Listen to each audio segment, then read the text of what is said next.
احلى الشربات اللي ممكن تعملوها لفصل الشتاء، سهلة وسريعة وبسيطة جدا.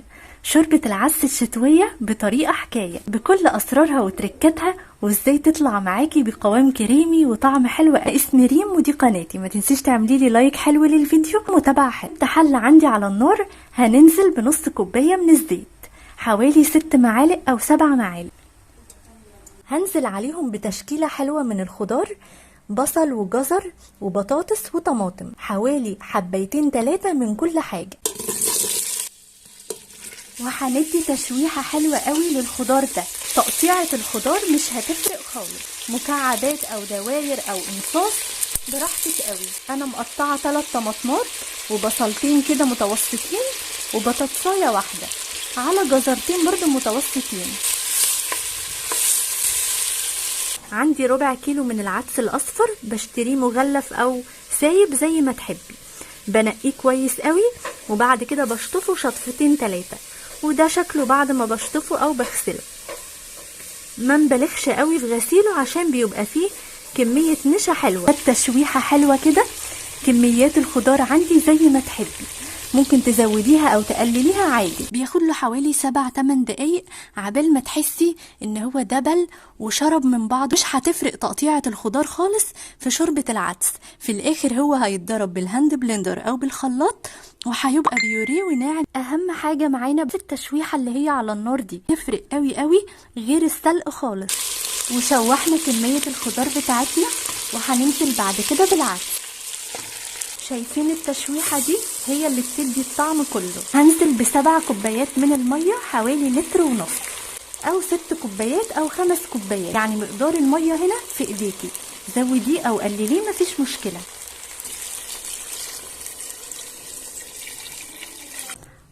حطيت حوالي 1.5 لتر كده.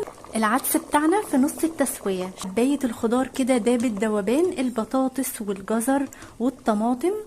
هنسيب بقى العدس يبرد خالص وبعدين نضربه في الخلاط، او ممكن تختصري الخطوة دي وتضربيه بالهاند بلندر في الحلة زي ما هو، ولا تنقلي في خلاط ولا حاجة. انا بعير المية بتاعته بشفشق الخلاط، يعني حاطة 2 لتر من المية. لو حاسين مقدار المية كتير شوية هتجيبوا مصفى استانلس او ألمونيا وتصفوا العدس بتاعكم. مية هتنزل في البولة والخضار هيبقى في مصفى.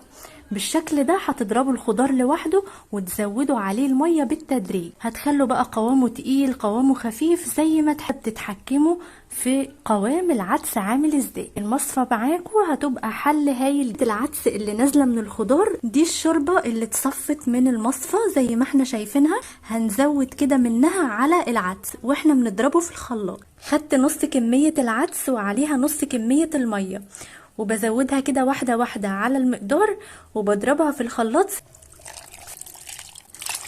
3-4 كبشات كده لحد نص الخلاط. حلة عندي حطيتها على النار، هتنشف بس السوائل اللي بربع كوباية من الزيت، حوالي 4-5 معالق. بصلاية كبيرة مقطعاها خشنة شوية.